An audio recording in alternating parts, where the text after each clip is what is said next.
Baghdad शरीफ की वो सुबह बहुत ही नूरानी थी। शहर की गलियों में ताज़ा हवा के झोंके चल रहे थे और मस्जिदों से आती हुई अजान की आवाज़ें रूह को सुकून पहुंचा रही थीं।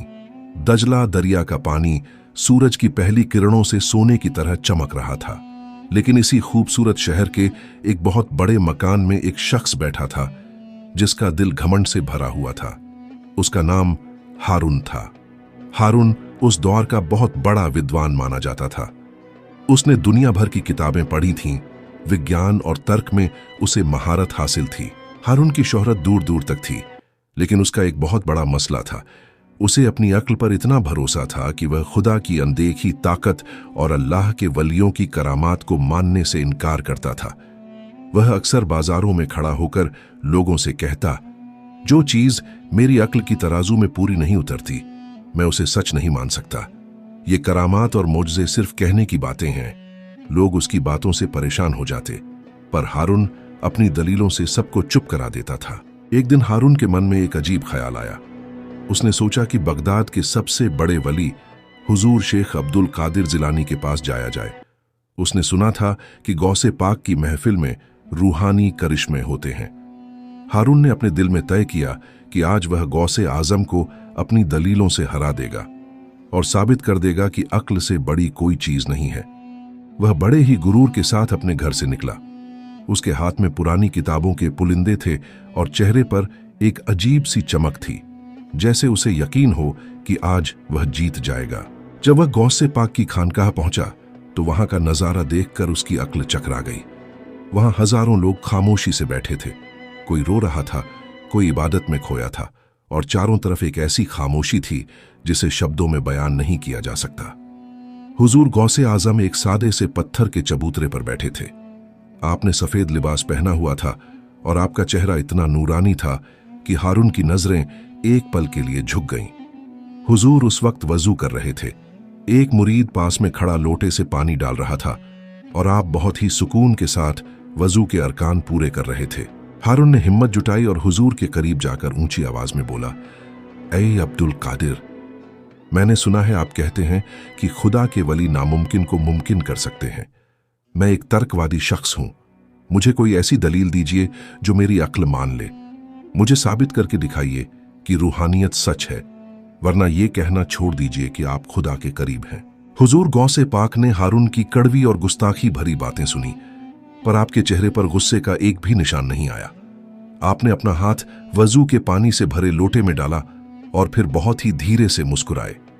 वो मुस्कुराहट ऐसी थी जैसे कोई बड़ा किसी नादान बच्चे की हरकत पर मुस्कुराता है। हुजूर ने कुछ नहीं कहा, बस अपनी उंगलियों से पानी की एक छोटी सी बूंद हवा में उछाल दी। वह बूंद हवा में तैरती हुई सीधी हारून के माथे पर जाकर लगी।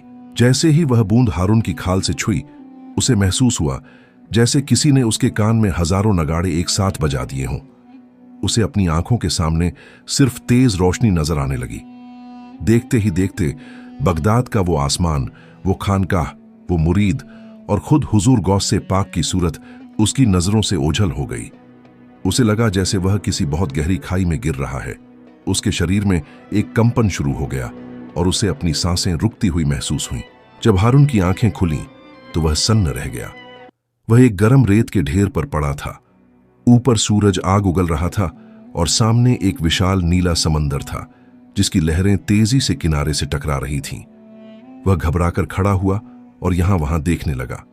न वहां बगदाद की कोई गली थी, न कोई पहचान का इंसान। वह पागलों की तरह चिल्लाने लगा, मैं कहां हूं? ये क्या हो गया? कोई मुझे बचाओ! पर उसकी आवाज सिर्फ समंदर की लहरों के शोर में दब कर रह गई। उसे समझ नहीं आ रहा था कि एक सेकंड पहले वह बगदाद में था तो अब इस वीरान समंदर के किनारे कैसे आ गया। हारून का सारा घमंड एक पल में मिट्टी में मिल गया था। वह घुटनों के बल बैठ गया और अपनी किस्मत पर रोने लगा। उसे अंदाजा भी नहीं था कि यहां से उसकी एक ऐसी जिंदगी शुरू होने वाली है जो 70 साल लंबी होगी। हारून उस तपते हुए समंदर के किनारे रेत पर बैठकर घंटों रोता रहा। उसे लगा कि शायद यह कोई बुरा सपना है और अभी उसकी आंख खुल जाएगी। उसने अपनी खाल को नोचा, अपने चेहरे पर पानी मारा, लेकिन वह हकीकत नहीं बदली। वह वाकई बगदाद से हजारों मील दूर एक ऐसे वीराने में था जिसका कोई अंत नहीं था। जब प्यास और भूख से उसका बुरा हाल होने लगा तो उसने हिम्मत जुटाई और किनारे किनारे चलना शुरू किया। चलते चलते उसके पैरों में छाले पड़ गए, उसकी मखमली पोशाक कांटों से फटकर तार तार हो गई, लेकिन दूर दूर तक उसे कोई इंसान नजर नहीं आया। आखिरकार 3 दिन और 3 रातों की मुसाफिरत के बाद उसे दूर एक छोटा सा शहर नजर आया। वहां के लोग एक अलग ही जबान बोलते थे और उनका रहन सहन बगदाद से बिल्कुल अलग था। हारून को वहां कोई नहीं जानता था। वो शख्स जो बगदाद में बड़े बड़े विद्वानों के बीच बैठता था, आज एक निवाला रोटी के लिए उस अजनबी शहर की गलियों में भटक रहा था। उसने वहां के एक व्यापारी के यहां मजदूरी करना शुरू कर दिया। शुरुआत में उसे बहुत तकलीफ हुई क्योंकि उसने कभी मेहनत का काम नहीं किया था, लेकिन पेट की आग ने उसे सब कुछ सिखा दिया। धीरे धीरे वक्त बीतने लगा। हारून ने वहां की जबान सीख ली और मेहनत करके अपना एक छोटा सा ठिकाना बना लिया। साल गुजरे और हारून की उस शहर में पहचान बन गई। वहां के एक भले इंसान ने हारून की ईमानदारी को देखते हुए अपनी बेटी का निकाह उससे कर दिया। हारून जो बगदाद को भूलने की कोशिश कर रहा था, अब अपनी नई गृहस्थी में रम गया। उसके यहां बच्चे हुए, फिर बच्चों के भी बच्चे हुए। उसे लगने लगा कि शायद बगदाद की वो जिंदगी और वो अब्दुल कादिर जिलानी सिर्फ उसके दिमाग का एक वहम थे। उसे अब पूरा यकीन हो गया था कि वह हमेशा से इसी शहर का रहने वाला है। 70 साल का एक लंबा अरसा गुजर गया। हारून जो कभी जवान और सेहतमंद था, अब एक बूढ़ा शख्स बन चुका था। उसके बाल दूध की तरह सफेद हो गए थे, उसकी कमर झुक गई थी और उसकी आंखों की रोशनी धुंधली पड़ चुकी थी। अब वह अपना ज्यादातर वक्त उसी पुराने समंदर के किनारे बैठकर गुजारता था जहां वह पहली बार पहुंचा था। उसके नाती पोते उसके पास आकर बैठते और वह उन्हें अपनी बीती हुई जिंदगी के किस्से सुनाता, लेकिन कभी भी बगदाद का नाम नहीं लेता था क्योंकि उसे डर था कि लोग उसे पागल समझेंगे। एक शाम जब सूरज समंदर की लहरों में डूब रहा था, हारून को अचानक एक अजीब सी बेचैनी महसूस हुई। उसे लगा जैसे उसे कोई पुकार रहा है। वह अपनी लाठी टेकता हुआ पानी के करीब गया। हवा के झोंकों में उसे वैसी ही खुशबू महसूस हुई जो 70 साल पहले बगदाद की उस खानकाह में आती थी। उसके दिल की धड़धड़कन तेज हो गई। उसे अपना वो घमंड, वो बहस और हुजूर गौसे पाक का वो चेहरा याद आने लगा। वह घुटनों तक पानी में उतरा और आसमान की तरफ देखकर रोने लगा। उसने सोचा, ऐ मेरे मालिक, क्या वह सब वाकई एक सपना था या ये 70 साल का सफर एक फरेब है? उसे याद आया कि जब वह बगदाद में था तो हुजूर गौसे पाक वजू कर रहे थे। हारून ने एक ठंडी आह भरी और अपना सर पानी में डुबो दिया ताकि वह अपनी इस बेचैनी को समंदर की ठंडक में शांत कर सके। लेकिन उसे क्या पता था कि जैसे ही उसका सर पानी से बाहर निकलेगा, दुनिया की हकीकत एक बार फिर पूरी तरह बदल जाएगी। जैसे ही बूढ़े हारून ने समंदर के पानी में डुबकी लगाई और अपना सर बाहर निकाला, उसे एक जोरदार झटका लगा।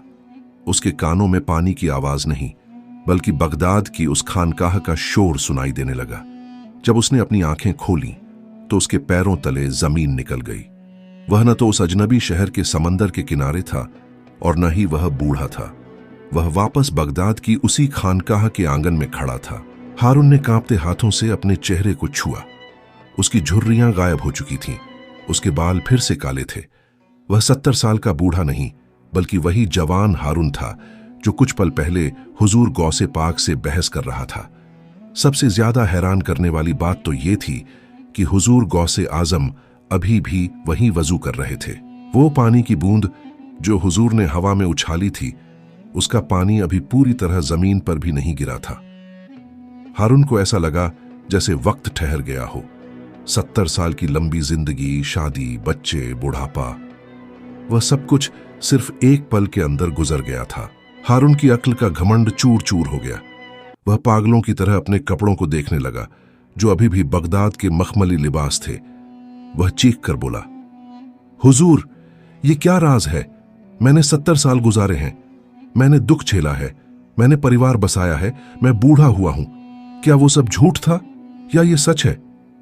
खानकाह में बैठे मुरीद हारून को हैरानी से देख रहे थे क्योंकि उनकी नजर में हारून सिर्फ एक पल के लिए खामोश हुआ था। हुजूर गौसे पाक ने वजू पूरा किया और बहुत ही प्यार भरी नजर से हारून की तरफ देखा। आपने फरमाया, ऐ हारून, तू तो अपनी अक्ल की तराजू में खुदा की कुदरत को तोलना चाहता था। तू कहता था कि जो चीज अक्ल में ना आए वो सच नहीं हो सकती। अब बता, तेरी अक्ल क्या कहती है? 70 साल का सफर सच था या ये एक पल का वजू सच है? सच। हारून की आंखों से आंसुओं का सैलाब बहने लगा। वह समझ गया कि जिसे वह 70 साल समझ रहा था वो हुजूर की एक रूहानी नजर का करिश्मा था। खुदा के वली वक्त की चादर को जब चाहें समेट देते हैं और जब चाहें फैला देते हैं। हारून को अपनी 70 साल की उस जिंदगी की एक एक तकलीफ याद थी, लेकिन हकीकत में वह वक्त सिर्फ एक पल का था। उसने तड़प कर हुजूर के कदम पकड़ लिए और रोते हुए कहा, या गौस, मुझे माफ कर दे। मेरी अक्ल हार गई और आपकी रूहानी ताकत जीत गई। आज मुझे यकीन हो गया कि अल्लाह के वली वो देख सकते हैं जो दुनिया की कोई आंख नहीं देख सकती। हारून ने उसी वक्त अपने तमाम घमंड से तौबा की। वह शख्स जो खुदा का इनकार करता था अब हुजूर गौसे पाक का सबसे वफादार मुरीद बन गया। बगदाद के लोगों ने देखा कि एक पल की करामात ने एक पत्थर दिल इंसान को खुदा का वली बना दिया। यह दास्तान आज भी हमें सिखाती है कि इंसान की अक्ल की एक सीमा है, लेकिन खुदा की रहमत और उसके वलियों की ताकत की कोई सीमा नहीं है। मेरे प्यारे दोस्तों, हारून की यह दास्तान हमें यह सिखाती है कि हम अपनी छोटी सी अक्ल से उस रब की कुदरत का अंदाजा नहीं लगा सकते। अल्लाह के वली वो आईना होते हैं जिसमें हमें खुदा की ताकत का जलवा नजर आता है। अगर आज की ये रूहानी वीडियो आपके दिल को छू गई हो तो इसे लाइक जरूर करें, और अगर आप हुजूर गौसे आजम के चाहने वाले हैं तो कमेंट बॉक्स में अल मदद या गौसे आजम लिखना न भूलें। आपकी एक छोटी सी अकीदत हमें और भी ऐसी वीडियो बनाने की ताकत देती है। ऐसी ही और भी ईमान ताज़ा कर देने वाली दास्तानें और करामात सुनने के लिए हमारे चैनल किस्सा वॉइस को अभी सब्सक्राइब करें और बेल आइकन जरूर दबाएं ताकि बगदाद के सुल्तान की कोई भी दास्तान आपसे मिस ना हो। दुआओं में याद रखिएगा। मिलते हैं अगली एक और रूहानी वीडियो में। तब तक के लिए अल्लाह हाफिज।